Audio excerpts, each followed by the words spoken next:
So I did a video the other day about the greenhouse failure, and this is the frame that we started with right here. It's an 8x12. Just gonna go over some pictures and talk about, some stuff, what we had in there, and there may be a few like a progress pictures. So there was like a place that had used and like a repurpose type store in Gainesville that had greenhouse sheets, for greenhouses, and I guess they were miscut. They might have been 2 or 3 inches or a foot different. Each one had a little bit different cut, so they were probably like brought back from the factory. They couldn't sell them or something. And it's probably about $1,000 or so to buy all this stuff for the greenhouse. You can see one of the sides was starting to come up there, and with the greenhouse paneling. Then we, of course, put it all around here, and then the front here still needs to be installed. Then we put the front on and the door and all that good stuff. On the right side, we built a raised bed for, maybe to pre-start stuff, or, tomatoes, sweet potatoes, whatever, during the slight cool weeks or months before summer hit.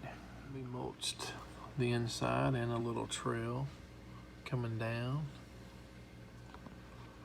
just to make it look pretty, I guess. And when we got it here, so this is the inside view of it. So yeah, then the problem with the mulch was that when it flooded, a lot of that mulch just floated on out of there. So probably needed something heavier, something less likely to float, but it was very pretty. We then rebuilt some of the shelving units. We had the metal frame or partial metal frame. Part of them were cut, I think, but for the ones that were still there, we just used, I think, cedar decking boards, so 2, 2, 2, so 6 boards.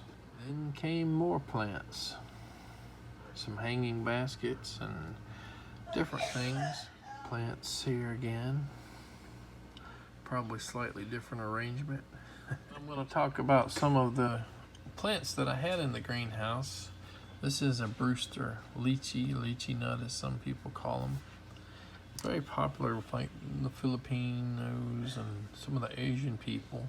They grow them up here, even though they're like a zone, I think 9B plant. A little bit cold here for them to be outside all the time or without protection.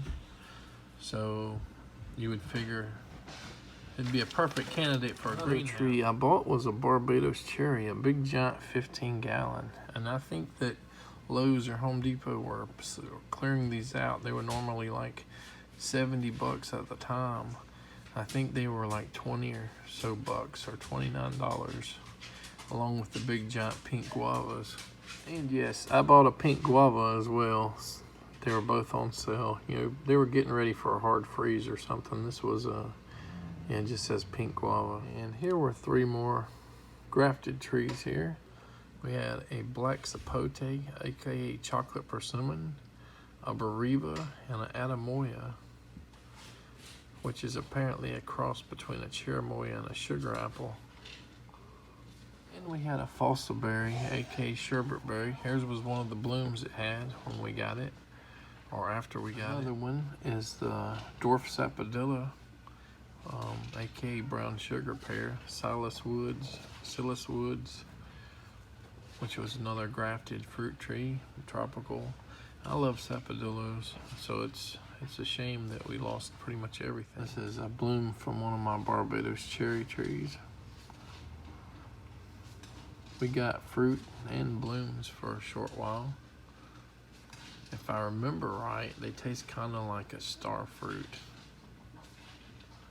just a little bit smaller. And they've got really pretty blooms, and I think they bloom multiple times a year based on the limited knowledge I've got. And these guys, they sell them in a lot of garden centers and nurseries, even though they're not quite cold hardy here. We even got the atemoya, which was a lychee atemoya. Lychee being the cultivar to actually bloom, and that's a bloom flower right there. The pink guava also bloomed for us, and there's some blooms. It's amazing that if I used my memory to try to think of everything that we had in this greenhouse that I bought for this, I probably would have forgotten half of the stuff. I'm glad I keep pretty good notes and have pictures a lot of times of the stuff. I special ordered seeds sometimes, like this is the sancoya that I put in the greenhouse. I had sapodilla sprouting as well. This is an unripe Barbados cherry from our tree, and this is an almost ripe one. And I had probably just various things I was like rooting, and from seeds, and rooting from cuttings and all that good stuff. So you can see how pretty the greenhouse was when we were basically finished with it, with the new greenhouse panels. Now you can see it was actually starting to look promising, and then that winter we had everything in here in the greenhouse, and the 110 heater there just wasn't enough to keep it warm. And when we got a sunny hot day, we had to manually open the door to cool it off. So it just wasn't an efficient greenhouse. It needed to either be much smaller or much larger, with some sort of ventilation and a better heating option. The 110 was just way too small, and the greenhouse heater was too big. So we could have spent, $500 or $1,000 on maybe some automated ventilation, but there's no way we could have justified, I don't think, that expense for such a small greenhouse. So definitely would have been nicer to have one about 3 or 4 times the size, and maybe one that had a lot more height on it, because a lot of these trees you can keep pruned, but like jackfruits and stuff, you still need 12-foot height or something, or maybe even larger than that. Yeah, you get to see that it actually was rebuilt, and it looked good at one time. And I got kids screaming, not wanting to go to bed. And that's about it. So, got kind of the whole story of the greenhouse, and the disappointment, and everything back then was expensive, but nowadays all those plants and everything would have been probably 3 times more. So I lost a really lot of good expensive plants, and this was back in probably by 2017 we had lost all this, so it wasn't super long ago.